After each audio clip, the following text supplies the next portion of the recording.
welcome to Networking. I'm your host, Tom Terapaki. Today's show, we're going to have a very special guest from the county of Erie, Richard Derwald. Richard is in charge of the senior fitness program for Erie County. Is that right? That's right, Tom. What is your actual title, so I get that straight? I'm the coordinator of the Erie County Senior Fitness Program. Coordinator for the Erie. And you've been at that job for 20 Yeah, over 20 years, probably. Yeah, but close to 24 years, I guess, now. And I'm going to boast for a moment, if I may. Sure.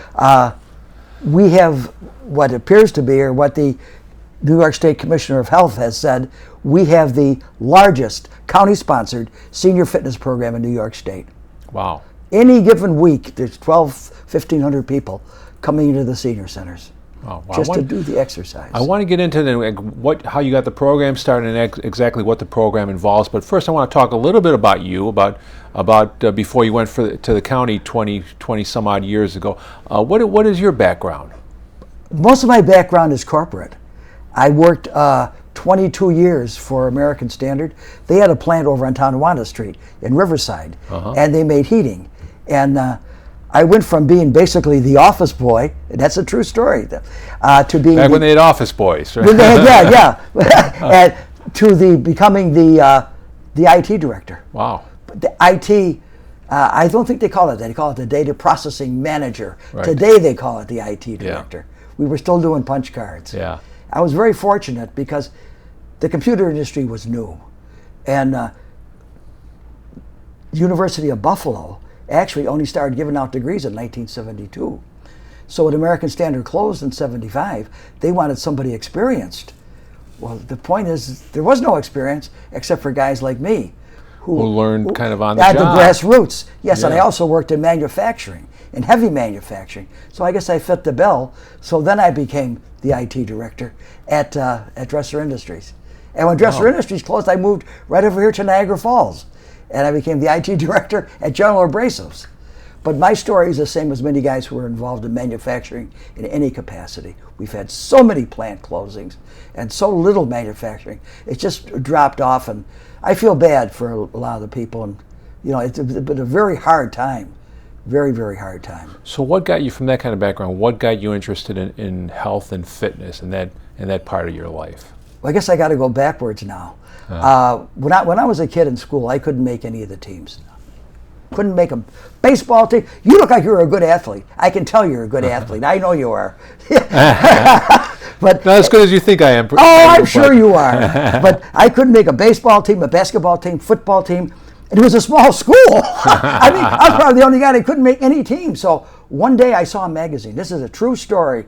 I was probably just turning 14, and it said, "You can become an athlete." So I put my nickel down, because that's what a magazine cost in 1948. I put it down, I read it. Tom, I read and I reread that article. And I says, you can transform yourself. And I started lifting weights. By the way, I couldn't buy any weights in Buffalo. No store sold weights. Wow. No, in 1949. Nobody sold weights.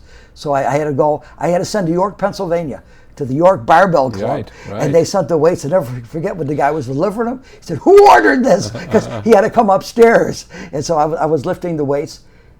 And just going to fast forward, well, maybe this might be a good story for people to hear. I went down to the auditorium that same year, the old Memorial Auditorium, and I saw some guys wrestling in the ring. And I said to myself, I'm going to be in that ring. The chances of that were slim to none, because here was a kid who couldn't even make a team, and he's going to be a professional athlete, he's going to be a wrestler, wrestling in Memorial Auditorium. By the time I was 19, I got my wrestling license. And I stood there one night, I wrestled Baron Gattoni. And I was in the ring before the Baron, and I looked around, there had to be 10 or 12,000 people there. Wow. I was 19. And I said, boy, here you are. It just shows what we can do for you, what you can do for yourself. And I realized as you get older, what so many seniors haven't been taught and haven't learned, they can do so much more for themselves. And that's the message that I've tried to communicate over these past 20 plus years, that there's a lot that they can do. But the fact is today, we actually are living 20 years longer, at least 20 years longer than the time that I was born. We've been given a gift, probably an additional 20 years. and that's growing. And you probably know this statistic, but every day, at least 10,000 people are turning 65. And there's all the baby boomers. And that 10,000 a day is not going to end until 2029. Yeah. Well, it's funny, it's just looking at, sometimes glance through the obituaries, and you see these people who are like 87, 95, 96 years ago. You'd never find that number of people who were living that long. 87 was not that old. No. Not from where I'm sitting. But one other thing I wanted to ask you about when you brought up with the weightlifting, and I remember reading about, as late as the 1960s, you had NFL, AFL teams who wouldn't let their players lift weights. College athletes couldn't lift weights. It was verboten. The first guy that did that was Hank Stram with the Kansas City Chiefs. And all through training camp, the guys were lifting. They had strength coaches. They rolled over everybody that year. Rolled over everybody. Yeah. And if you look at the bodies, look at some of the old films, and look at the guys today. That's all from weightlifting, because everybody thought that they were muscle bound. I remember I went to Bishop Fallon High School, and I was shooting I couldn't even shoot a basketball. I was probably 15, and the coach said, "You know why Derwald can't play basketball? Because he lifts those damn weights, and real athletes don't lift weights." Wow. That was the thinking of all coaches. Yeah, you're absolutely. A lot of people don't know that. You're exactly right, sir. Yes.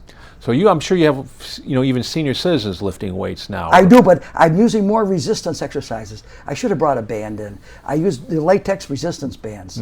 They were originally used for physical therapy, but they caught on that some people kept on using them after their rehab. And he said, boy, this is the best I felt. And like if somebody's going to get a knee replacement, I would strongly recommend, really urge them to do prehab. To get that and move that leg and get those ligaments and tendons toughened up. The actual rehab and post-operative stuff is going to be so much easier.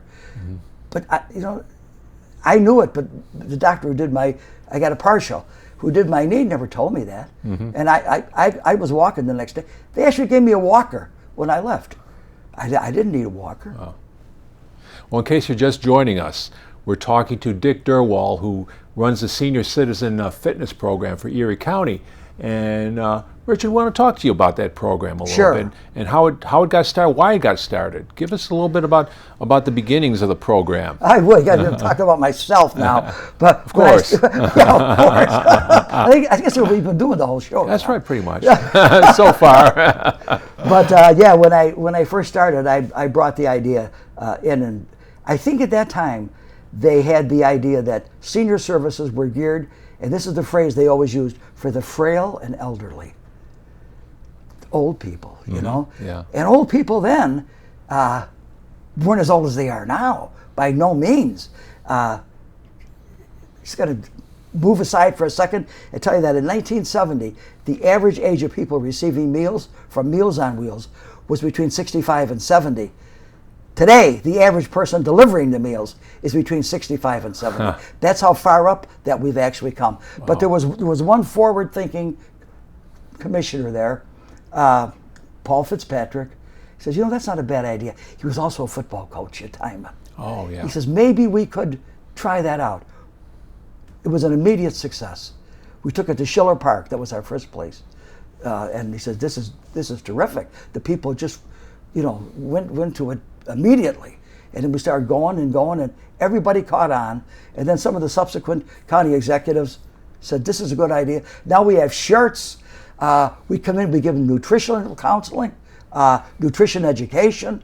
So it's more than exercise. Oh, it's really a complete, really wellness program. And if I may say that Mark Poloncarz has just started a big push for people, I think all recognizing that the government or anybody can't afford what's the potential of some of these healthcare bills and all the things that are happening. Live Well Erie.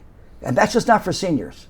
That's for the entire county. Thank you very much, Richard J. Derwald from the Senior Fitness Program at Erie County. Thank you for joining us today. You don't have any more time. We're out of time, unfortunately, and we'll have to do this show again real soon. I would love to, Tom. Well, thank you for joining us, and thank all you back home there watching the program. Thank you for joining us as well. We'll see you next time.